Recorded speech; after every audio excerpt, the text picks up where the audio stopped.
आकाशवाणी रांची से प्रस्तुत है प्रादेशिक समाचार।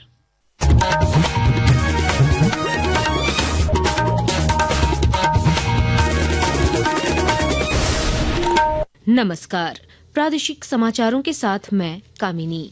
प्रधानमंत्री नरेंद्र मोदी ने आज नई दिल्ली में नवकार महामंत्र दिवस के उपलक्ष्य में आयोजित एक कार्यक्रम को संबोधित किया। प्रधानमंत्री ने स्वदेशी उत्पादों की अधिक से अधिक खरीद करने और दूसरों को भी इसके लिए प्रोत्साहित करने की आवश्यकता पर बल दिया। उन्होंने स्वदेशी उत्पादों को वैश्विक स्तर पर ले जाने के महत्व को रेखांकित किया।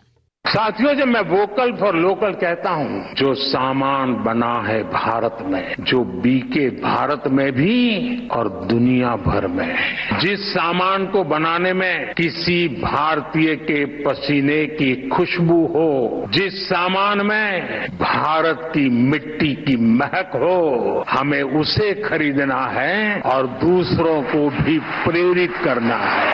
भारतीय रिजर्व बैंक ने नीतिगत रेपो दर में 25 आधार अंकों की कमी की है। अब रेपो दर 6% हो गई है। रिजर्व बैंक ने 5 वर्ष में लगातार दूसरी बार रेपो दर घटाई है। इससे पहले फरवरी में रेपो दर कम की गई थी। आज मुंबई में रिजर्व बैंक के गवर्नर संजय मल्होत्रा ने बताया कि 6 सदस्यों की मौद्रिक समिति ने इस वित्त वर्ष की पहली बैठक में सर्वसम्मति से रेपो दर कम करने का फैसला किया। उन्होंने कहा कि खुदरा महंगाई दर 2025-26 में 4% रहने की संभावना है। श्री मल्होत्रा ने कहा कि 2025-26 के लिए सकल घरेलू उत्पाद GDP वृद्धि दर का अनुमान 6.5% किया गया है।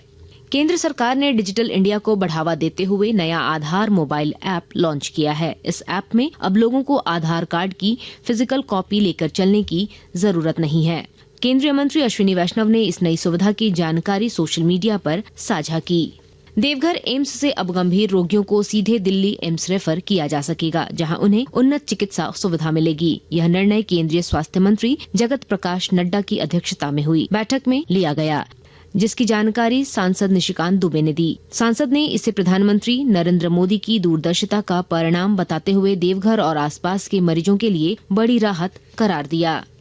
रांची के ग्रुप केंद्रीय रिजर्व पुलिस बल में आज शौर्य दिवस मनाया गया। इस अवसर पर वीरता पदक प्राप्त अधिकारियों और जवानों को सम्मानित किया गया। शहीद जवानों को श्रद्धांजलि भी दी गई। कार्यक्रम का नेतृत्व पुलिस महानिरीक्षक झारखंड सेक्टर साकेत कुमार सिंह ने किया। यह दिन 1965 के उस वीरता अभियान की याद में मनाया गया, जब हॉट स्प्रिंग्स लद्दाख में पाकिस्तान सेना को करियुरंग में मुंहतोड़ जवाब दिया गया था। कार्यक्रम में रांची जिले के 15 वीर नारियों को भी आमंत्रित कर सम्मानित किया गया।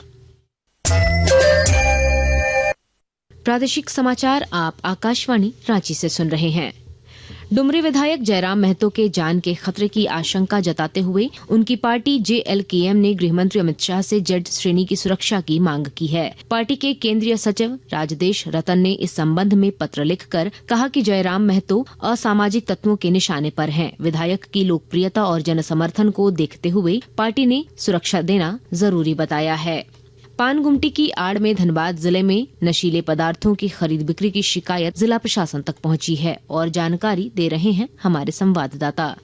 पान गुमटी की आड़ में धनबाद जिले में नशीले पदार्थों की खरीद बिक्री की शिकायत जिला प्रशासन तक पहुंची है। इस संबंध में कल ADM law and order Piyush Sinha की अध्यक्षता में नेशनल नारकोटिक्स कोऑर्डिनेशन की जिला स्तरीय समिति की बैठक आयोजित की गई। बैठक में ADM ने सभी विभागों को सूचना तंत्र मजबूत कर पान गुमटी के आसपास गांजा सहित अन्य मादक पदार्थों की बिक्री करने वाले की सूचना पुलिस को देने और पुलिस फोर्स को साथ लेकर कोटपा 2003 अभियान में तेजी लाने का निर्देश दिया। वहीं ग्रामीण SP कपिल चौधरी ने कहा कि जिले में कहीं भी अफीम की खेती होने की सूचना मिलने पर तुरंत पुलिस को जानकारी दें। दीपक, आकाशवाणी समाचार, धनबाद।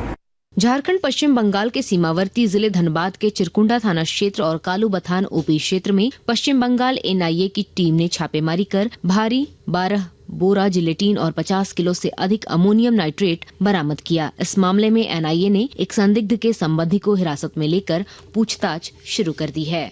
राजधानी रांची समेत राज्य के कई हिस्सों में मौसम बदल गया है। आसमान में बादल छाए हुए हैं। मौसम विज्ञान केंद्र रांची ने आज तेज हवा के साथ बारिश और वज्रपात की चेतावनी जारी की है। मौसम विभाग के अनुसार 11 अप्रैल तक राज्य के अलग अलग हिस्सों में तेज हवा के साथ बारिश, वज्रपात और ओलावृष्टि की संभावना है। इसके साथ ही आकाशवाणी रांची से प्रादेशिक समाचार का ये बुलेटिन समाप्त हुआ। अगला प्रादेशिक मुख्य समाचार शाम 4 बजे प्रसारित किया जाएगा। नमस्कार।